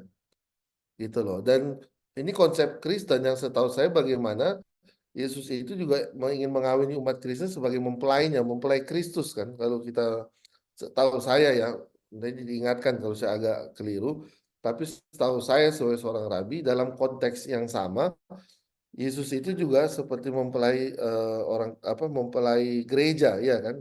Jadi dia pergi ke rumah Bapa dulu menyiapkan itu adalah tradisi Yahudi gimana seorang suami yang mempersiapkan rumah sebelum dia menjemput istrinya itu.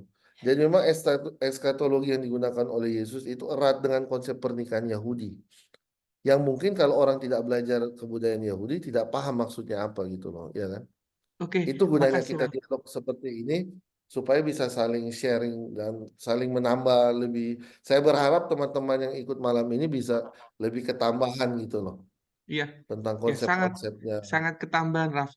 Raf, kan pada saat konsep pernikahan itu sang laki-laki pemberian kepada si pengantin perempuan kan ada dua ya, Raf. Jadi dari bapaknya perempuan itu sendiri memberikan harta kayak sesuatu kepada si wanita perempuan. Kemudian yang laki-laki ini memberikan kepada bapaknya, kemudian sang bapak itu memberikan lagi sebagai apa pembelian untuk pernikahan itu. Apakah makna di dalam Yudaisme dalam eskatologi itu, Raf, tentang pemberian itu, Raf? Terima kasih, Raf. Ya, itu bicara mahar juga karena dalam konsep Yahudi ada dipersiapkan mahar, ya kan? Mahar atau harta perkawinan. Jadi memang tepat gitu loh. Karena konsepnya itu mengambil konsep pernikahan sehingga di situ ada reward yang dipersiapkan gitu loh. Ketika seorang anak itu jadi dia kasih mahar kepada istrinya, pada keluarganya itu, dan keluarganya sendiri juga menyiapkan hadiah kepada anaknya itu gitu. Itu biasanya Supaya pemberian land, tanah, rumah, atau apa, Raf? Rumah ya, Raf? eh, kalau di masa modern kebanyakan sih setahu saya yang sering saya ini masih seperti emas, uang, tapi di keluarga tertentu itu bisa rumah, bisa mobil kalau sekarang ya. Tapi kalau yang biasanya standarnya itu tetap emas atau logam mulia, yang pasti dia lebih ke yang kelihatan gitu, yang bisa dibawa gitu. Tapi ya sekarang perkawinan Yahudi bebas, maharnya bisa Ya, simbol terima kunci kasih. gitu loh, kunci rumah, kunci kan Terima kasih, Raf. mengikuti Keren-keren perkembangan memang. zaman. Kalau saya Heeh. membaca yang kuno-kuno itu seperti mereka itu Saya mau memberikan lihat. ladang, memberikan rumah gitu kepada mempelai perempuannya ya, Raf. Mari, terima kasih. Saya persilakan kepada moderator ini yang bertanya banyak Bisa saya sekali. lanjutkan boleh pertanyaan Pak Ferry? Oke, oke. Silakan, silakan. Boleh Iya, saya iya. lanjutkan? Sorry, maaf Pak Yudhistira, saya potong ya. Saya lanjutkan dulu yang Pak Ferry. Maksudnya, kalau si wanita gimana, Rob? Apakah dimandikan atau dipersiapkan gitu loh? Kalau di budaya Yahudi untuk yang pernikahan itu, Oh, nah di budaya yang Yahudi pernikahan. perempuan tidak dimandikan, tidak ada siraman, tapi satu hari sebelum pernikahan calon mempelai perempuan itu pergi ke mikvah, ke tempat baptis. Dia membaptis diri sendiri. Dia mentahirkan itu loh. Mentahirkan dirinya sama seperti orang Yahudi, baik laki-laki atau perempuan mau menghadapi hari raya keagamaan gitu loh.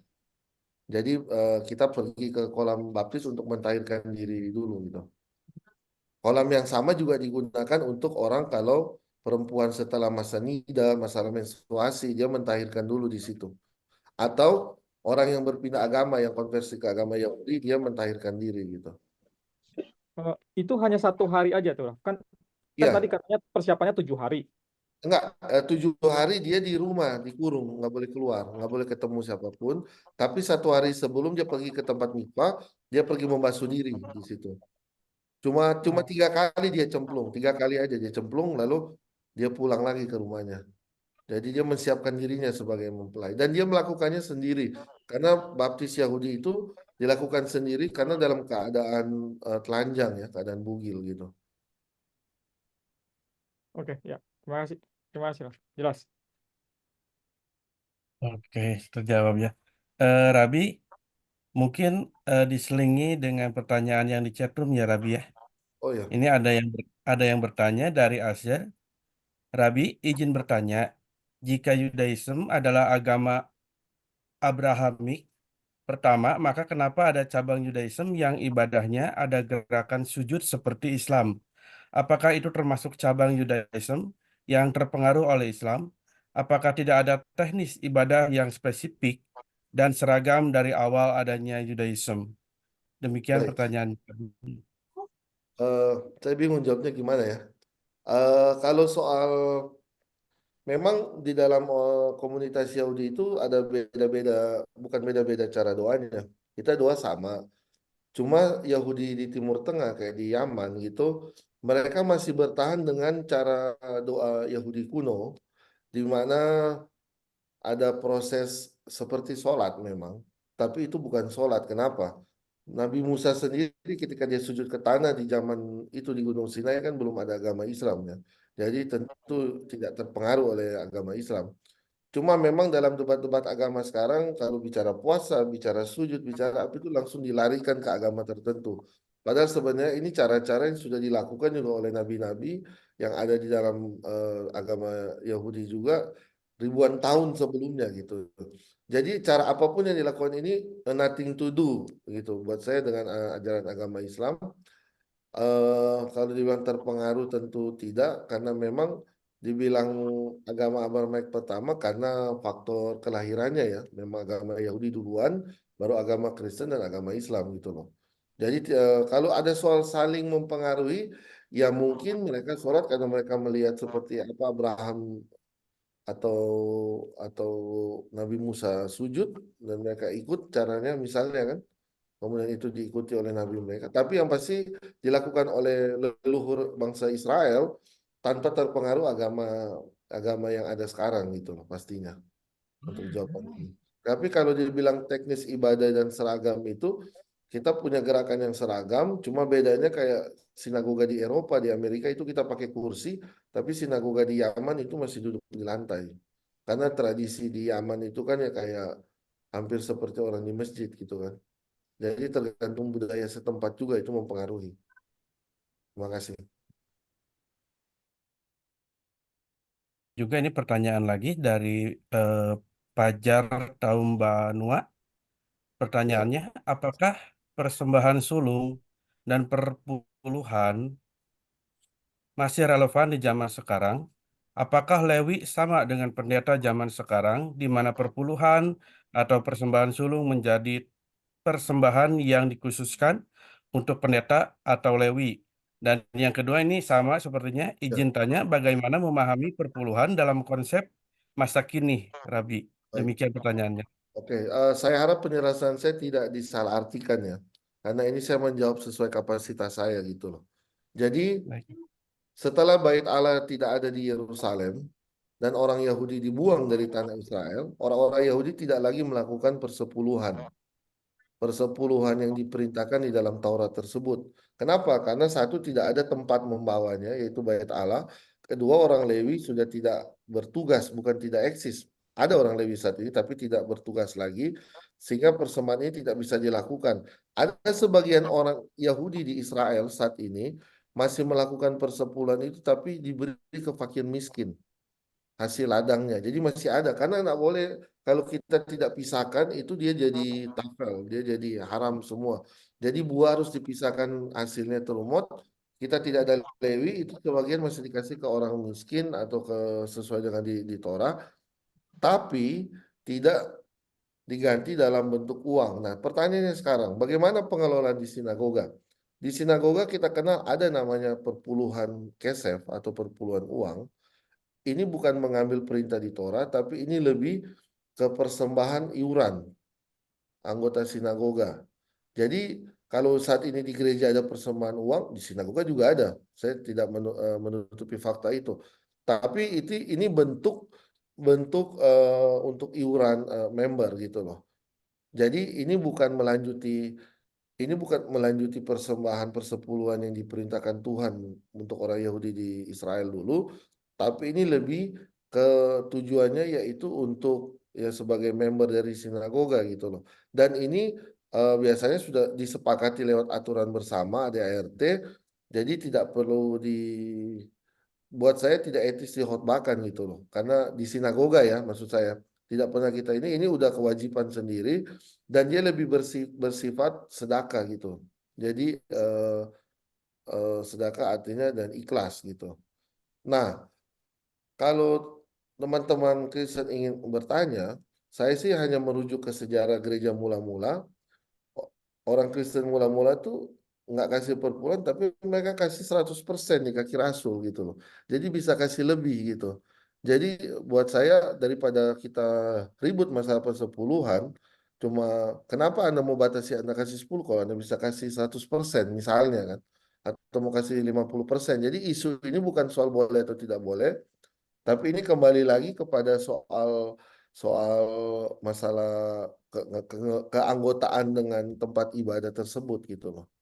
Yang pasti kita eh, di dalam Judaism semuanya sudah jelas gitu loh. Misalnya ini untuk member ada iurannya, tapi biasanya persepuluhan KSF ini, Maser Kesafim ini dasarnya itu seperti yang dilakukan oleh Yakub, misalnya dia ingin memberi 1/10 dari hasilnya kalau dia Tuhan membantunya, atau waktu Abraham kasih ke Melkisedek, tapi itu lebih ke inisiatif, sekali lagi inisiatif.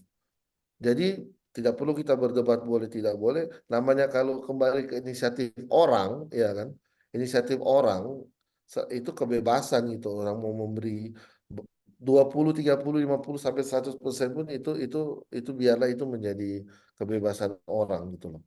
Tapi untuk soal masalah ribut-ributnya itu sejarah yang saya sudah jelaskan tadi soal Maaser itu sama seperti buah sulung ya Pak, yang tadi itu gitu dalam sejarahnya.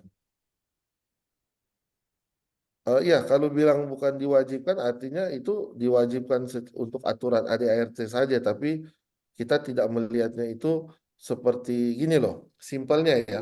Kalau sekarang ada bait suci nih, sekarang di Israel, di Yerusalem, saya orang Yahudi tinggal di Manado, ya apalagi saya dosen bukan bukan petani, saya tidak ada kewajiban untuk memberi 1/10 dari gaji saya gitu loh untuk di sana. Yang kena itu orang Yahudi yang punya ladang dan punya ternak yang tinggal di Israel. Nelayan pun tidak kena perintah itu. Jadi ini bukan soal boleh atau tidak, tapi kepada siapa perintah itu diberikan itu. Nah, Yesus itu kita tahu dia tukang kayu, Petrus itu nelayan, sehingga secara tradisi Yahudi mereka antara Yesus dan Petrus itu tidak pernah memberi 1/10 karena bukan bukan objek yang diwajibkan untuk diberikan gitu loh. Tapi kan mereka punya bendahara, mereka kumpul kas juga kan, ada sedekahnya juga untuk keliling, untuk dipakai pelayanan. Jadi kita kembalikan sesuai konteksnya gitu loh. Dan saya berharap penjelasan saya bisa membantu menambah pemahaman bukan untuk jadi kontroversi gitu. Terima kasih. Baik, terima kasih Rabi. Ada yang bertanya dengan angkat tangan, Bapak Yudhistira. Silahkan Bapak Yudhistira. Terima kasih Untuk bisa atas waktunya. Terima kasih Pak. Dialog lagi nih supaya lebih koheren nih. Kayaknya sudah bagus di cerita kita. Tema yang Bapak bawakan pada malam ini adalah dimulai dari historis tekstual.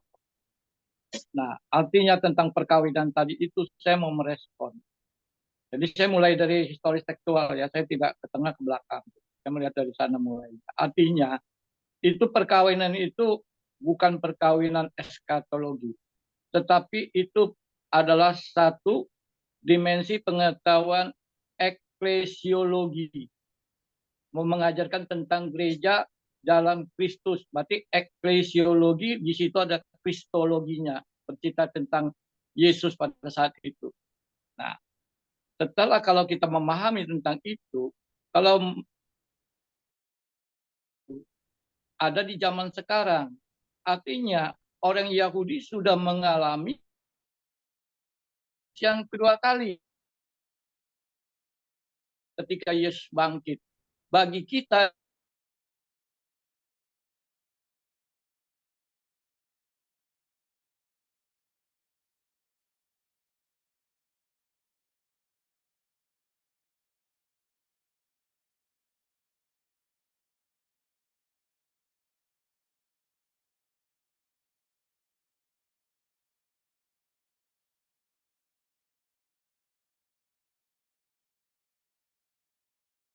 bait Allah ini harus Allah. Yang disebut bait Allah Shalom itu Pak, harus dari situ. Pak Nah, Yudhistira. Pak saya Yudhistira. mau mengatakan bahwa kalau kita, Bapak temanya bagus, kerangka bicara bagus, kalau kita memahaminya jam per sana jam per sini, sehingga kita juga tidak dapat titik-titik poinnya gitu. Itu aja. Jadi kalau memang kita mau tarik dilihat dari sisi kita sekarang masa kini, berarti kita mau lihatnya dari pendekatan hermeneutik gitu loh. Ya kan, peristiwa masa lalu kita tarik sekarang, lalu kita lihat dalam dimensi iman kita apa. Itu kan bukan dimensi iman kita. Allah Abraham, Allah Ishak, Yakub, Allahnya mereka, Allah Yahudi. Jadi dengan inkarnasinya Yesus, dengan lahirnya Yesus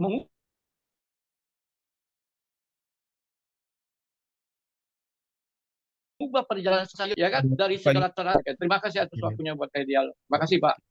terima kasih Pak Yusira. Ya. Gabi, apakah mau ditanggapi? Boleh, baik ya. Eh, jadi memang konsep Judaism dan Christianity ini kan memang ada ada jurang di mana ada gapnya gitu loh yang kita bisa kalau kita mau jauhkan dia bisa jauh, kita mau dekatkan dia bisa dekat gitu. Istilahnya tinggal gimana cara kita melihatnya. Nah, kalau saya sih tidak ingin terjebak dalam perbedaan doktrin antara keduanya. Kenapa? Karena saya tahu bahwa ibaratnya kita sama-sama nunggu bus nih. Ya kan sama-sama nunggu bus. Ada yang bilang warna kuning, saya nggak tahu warna apa nih masih nunggu. Ya saya juga nggak mau terkesan so tahu sehingga ketika busnya datang benar kuning, saya yang salah dong ya kan. Jadi ketika kita sama-sama menunggu ini, jadi buat saya lebih baik kita menunggu dengan ya sama-sama dengan berdialog seperti ini, jadi kita mengisinya dengan hal positif. Nah, tapi saya belum bisa di tahap menyimpulkan hal yang tadi karena sampai detik ini memang untuk menyangkut Mesias itu ada persyaratannya sendiri dari versi Yahudi, ada nubuatannya sendiri gitu loh. Yang saya sendiri eh, menjaga ini bahwa kalau saya keluar dari situ tentu saya bukan lagi seorang Yahudi. Jadi saya tetap berada di situ dan saya tetap ingin menggandeng kita jangan terlalu jauh gitu loh. Tetap dalam dalam hal yang karena buat saya sejarah berbicara Tuhan itu mengadakan perjanjian dengan siapa saja, bukan dengan bangsa Israel, dengan Nabi Nuh. Nabi Nuh untuk seluruh bangsa. Dia punya kasih pada bangsa Niniwe, dia utus Yunus ke sana. Kemudian akan dengan gereja ya kita nggak bisa membatasi Tuhan kan, ya kan dia Tuhan gitu loh, dia yang maha besar.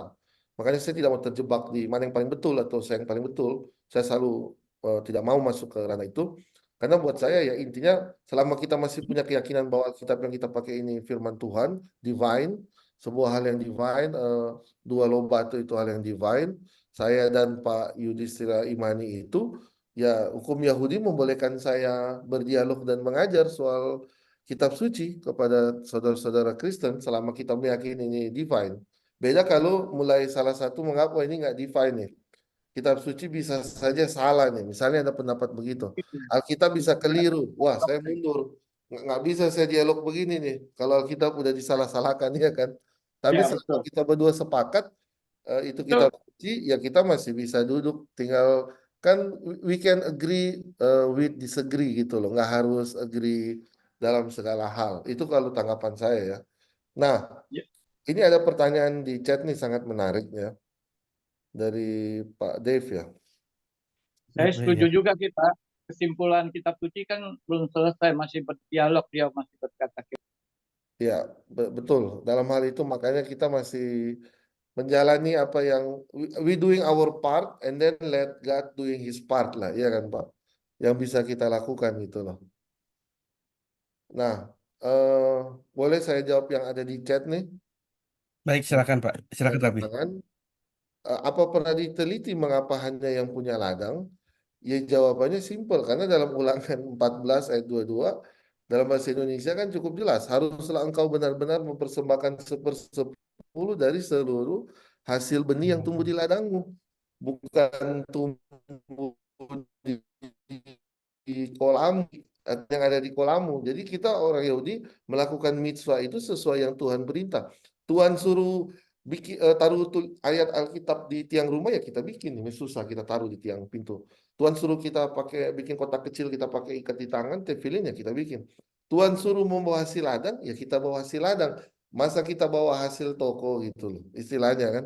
Jadi ini sesuai dengan yang bahasa orang Indo dulu yang letterlock, benar yang tertulis gitu, iya kan? In English literally yang Tuhan suruh itu yang kita bawa, itu perintah perintah positif, ya kan, mitzvah. Tapi sekarang jadi negatif karena nggak ada bait Allah, bait suci, orang Yahudi berhenti membawa. Tapi itu jawaban untuk Pak Dev, kenapa hasil ladang yang dibawa. Terima kasih.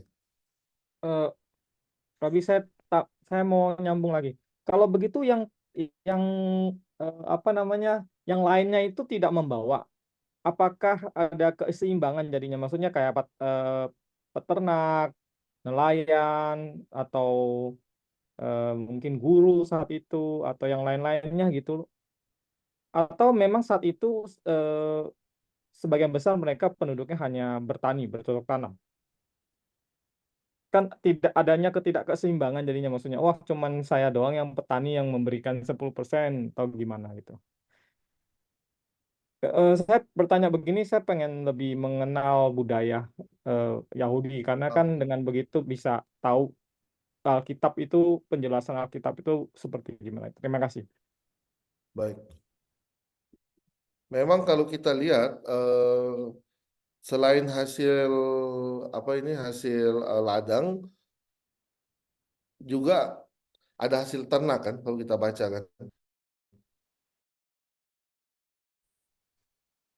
Ayat puluhan ketiga itu kita bawa ternak yang kita bawa kemudian kita makan di Yerusalem. Kita makan sendiri ternaknya gitu loh. Nah, kemudian ayat selanjutnya bilang kalau tempat yang kau bawa itu jauh dari tempatmu itu, misalnya Yerusalem jauh dari tempatmu, misalnya adanya di Haifa atau ada di Tel Aviv, nggak mungkin kan zaman dulu naik kuda.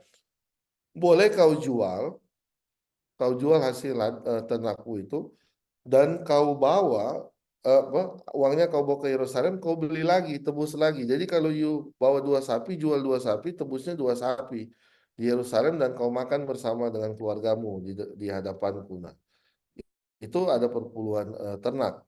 Itu pun nggak semua untuk Lewi. Jadi perpuluhan itu ada yang untuk orang Lewi, ada orang miskin, ada buat kita sendiri kita makan gitu loh. Minum sampai mabuk sampai memuliakan Tuhan. Kenapa ikan nggak diminta? Bayangin ikan dari Danau Galilea kalau dibawa ke Yerusalem, berapa hari itu udah keburu busuk. Zaman dulu belum ada cool box ya kan? Sehingga secara logika juga Tuhan nggak dia nggak minta itu, dia yang nyiptain kita kan.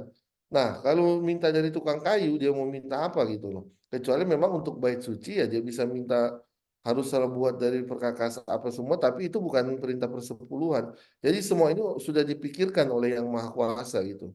Dan orang Lewi kan bukan ada sejuta ya di bait suci, mungkin ada ratusan, ada ribuan, hanya petani aja. Yang penting mereka makan, mereka nggak butuh uang, mereka nggak perlu ke Indomaret, ke Alfamart mau shopping dikit nggak perlu. Selama mereka di dalam, makanya ada tempat penyimpanan itu namanya Beit HaOtsar, itu tempat menyimpan hasil ladang gitu loh. Jadi tiap lapar ambil aja di situ di tempat ruang penyimpanan itu Beit HaOtsar. Ini rumah pembendaharaan dalam bahasa Indonesia di Meleakhi 7.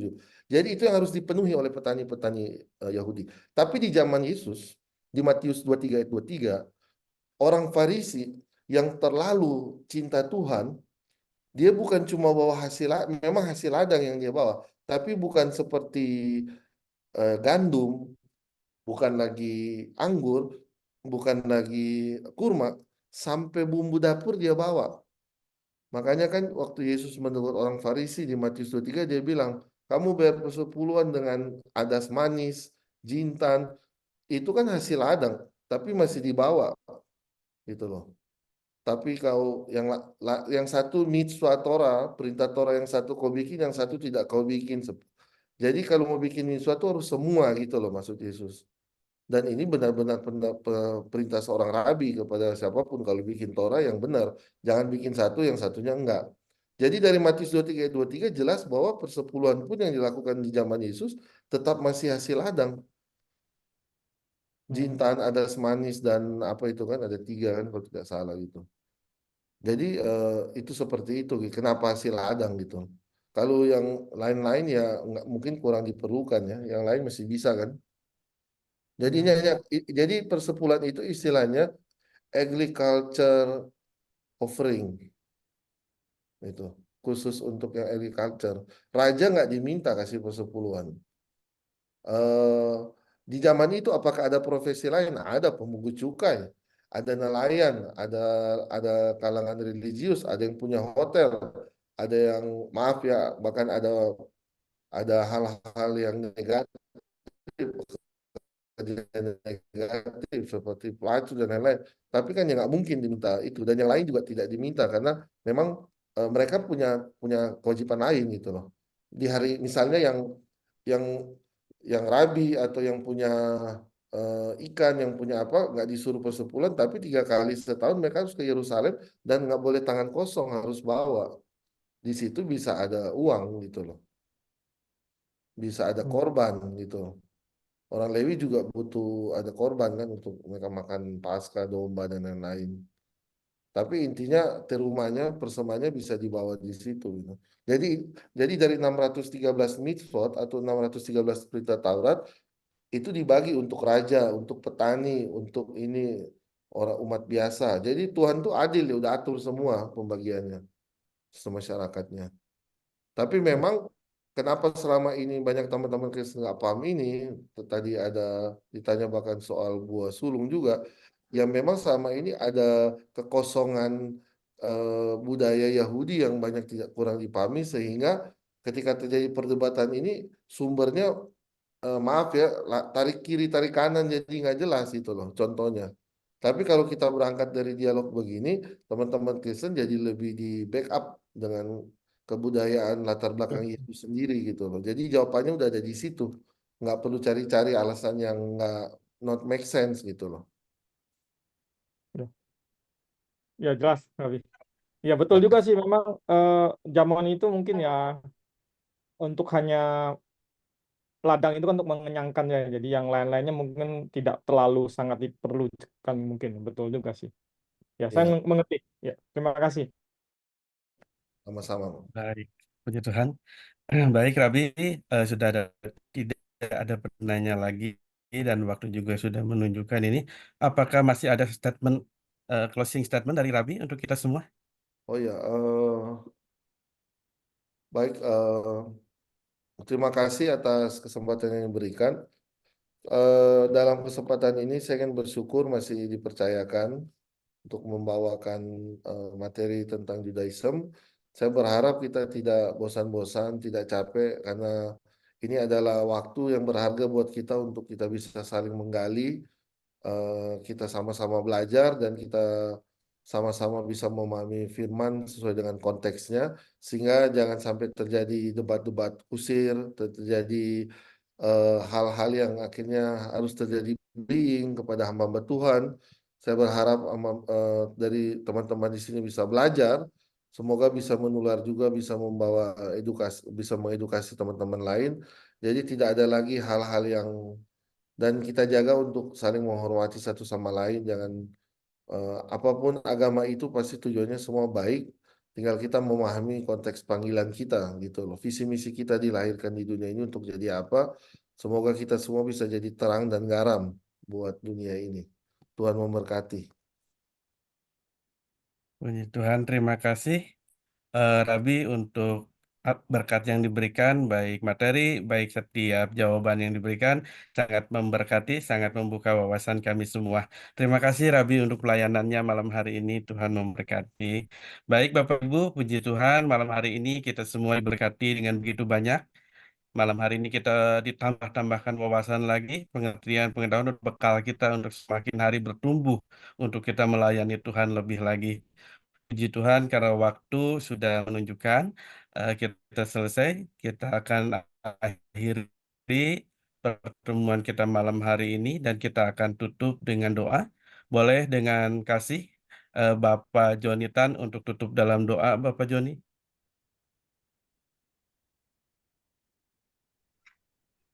Mari Bapak Ibu kita berdoa dalam bersatu. Bapa kami dalam surga, terpujilah Engkau Bapa yang Maha Pengasih dan Penyayang, Tuhan Yesus. Bapa, pada malam hari kami telah mengikuti seminar yang dibawakan oleh Rabi Bapa. Kiranya penjelasan pada malam hari ini bermanfaat bagi kita semua Bapa, tentang firman-Mu yang begitu maha kudus Bapa. Terima kasih Bapa yang baik, terima kasih Tuhan Yesus. Terima kasih Bapa. Di dalam nama Tuhan Yesus, hamba mengucap syukur dan terima kasih. Amin. Amin. Terima kasih Bapak Joni untuk doa penduknya. Sekali lagi terima kasih Rabi untuk pelayanannya dan berkati malam. Terima kasih Rabi Yakob. Sehat. Terima kasih ya, Rabi. Terima kasih. Terima kasih. Terima kasih. Ini kami langsung pamit ya, Pak Ferry. Ya, ya, siap. Terima kasih Rabbi Ya, Yaakov. terima kasih.